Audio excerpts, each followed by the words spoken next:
Hello दोस्तों, आज हम बिहार के एक गांव की आर्थिक कहानी का तीसरा और अंतिम भाग पढ़ेंगे। पिछले भाग में हमने उत्पादन के बारे में जाना था। आज इस भाग में हम ये जानेंगे कि उत्पादन क्या हो। ये अर्थशास्त्र का सबसे बड़ा प्रश्न है, सबसे बड़ी समस्या है कि हम उत्पादन क्या करें। इसके लिए ये सवाल इसलिए है क्योंकि हमारे पास सीमित साधन है और सीमित साधनों का प्रयोग करके ही हमें उत्पादन करना है। अगर हम एक वस्तु का उत्पादन करते हैं तो दूसरे वस्तु के उत्पादन में हमें कमी करनी होती है। अगर हम खेत में खाद्यान्न लगाते हैं, खाने के लिए जो होता है गेहूं और चावल धान वो लगाते हैं, तो हम उस ज़मीन में गन्ना नहीं लगा सकते हैं, उस ज़मीन में हम कपास नहीं लगा सकते हैं। तो या तो हम गन्ना या कपास लगाएं, नहीं तो गेहूं और चावल लगाएं। इसीलिए सीमित साधनों का प्रयोग करते हुए हम अपने कार्यों को पूरा करते हैं। इसीलिए हम पहले सोच लेते हैं कि सबसे महत्वपूर्ण क्या है और किन वस्तुओं का उत्पादन करना आवश्यक है, तभी हम उत्पादन करना शुरू करते हैं। उत्पादन करें तो कैसे करें? तो उत्पादन पहले ही हम जान चुके हैं कि उत्पादन क्या है, उपयोगिता का सृजन है। उपयोगिता का सृजन कहने का मतलब क्या है कि हम किसी वस्तु को किस चीज़ में रूप की उपयोगिता करते हैं। कि एक हमारे पास लकड़ी है और हम उसे काट के बेंच या डेस्क बना लेते हैं, तो उसके रूप में परिवर्तन करके उसकी उपयोगिता कर सकते हैं। दूसरा, स्थान परिवर्तन करके कर सकते हैं। अगर कोई वस्तु यहाँ पे है, बहुलता है और कहीं पर उसकी कमी है, तो वहाँ ले जाके हम उससे ज़्यादा उपयोगिता कमा सकते हैं। तीसरा है समय, कि सही समय पर सही वस्तु अगर कहीं पहुंच जाता है तो उसकी उपयोगिता बढ़ जाती है। उसके अलावा है स्वामित्व। स्वामित्व कहने का मतलब क्या है कि अगर अभी किसी किसान ने बहुत ज़्यादा उत्पादन कर लिया है किसी अनाज का, तो जिसके पास पैसे हैं वो उसे खरीद के स्टॉक कर लेता है, और जब उसके उत्पादन जब वो मार्केट से ख़त्म होने लगता है तो वो उसका उपयोगिता कर लेता है, उससे ज़्यादा प्रॉफिट कमा सकता है। उसके बाद होता है सेवा और ज्ञान। हमारे पास शक्ति है और हमारे पास ज्ञान है, तो हम अपनी शक्ति और ज्ञान का इस्तेमाल कहाँ करें? तो हम अगर इसकी उपयोगिता बना लेते हैं, हम अगर इसका उपयोग करते हैं सही ढंग से, तो हम उससे प्रॉफिट प्राप्त कर सकते हैं। अब किस चीज़ का उत्पादन करते हैं? वस्तु और सेवाओं का। वस्तु और सेवाओं का उत्पादन करके हम ज़्यादा से ज़्यादा संतुष्टि प्राप्त कर सकते हैं। तो वस्तु और सेवाएं कैसी होती हैं? वस्तु और सेवाओं को दो हिस्सों में बांटा गया है। पहला क्या है कि एक होती है टिकाऊ वस्तु और दूसरी होती है गैर टिकाऊ वस्तु।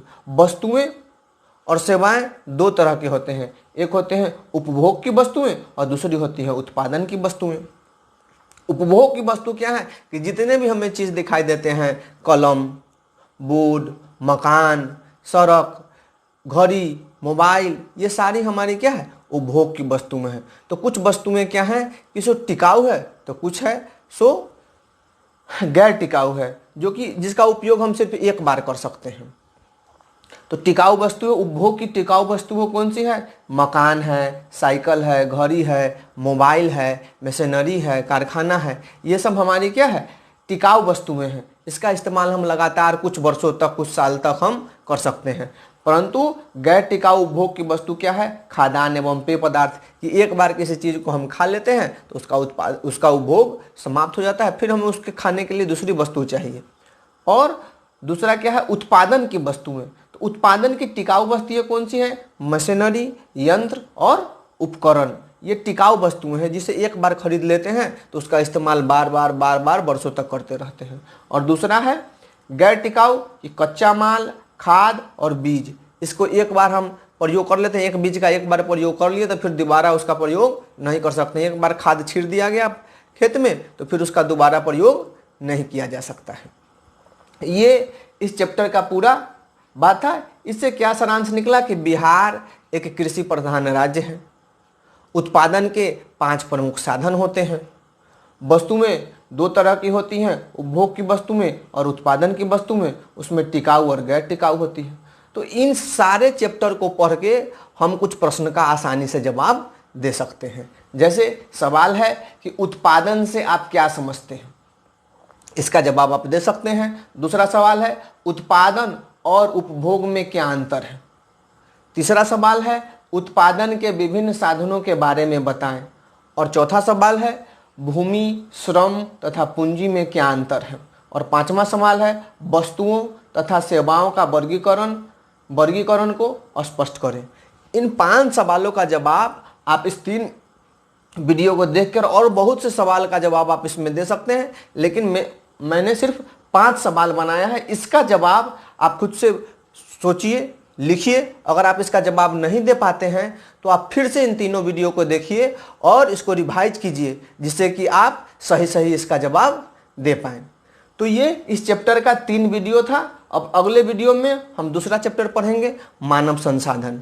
तो इसके लिए हमारे साथ जुड़े रहिए और जितने भी आपके मित्र हैं उन्हें शेयर कीजिए। आप खुद भी सब्सक्राइब कीजिए, उन्हें भी बोलिए कि सब्सक्राइब करें और आगे हमारे साथ जुड़ के पढ़ाई करते रहें। बहुत बहुत धन्यवाद।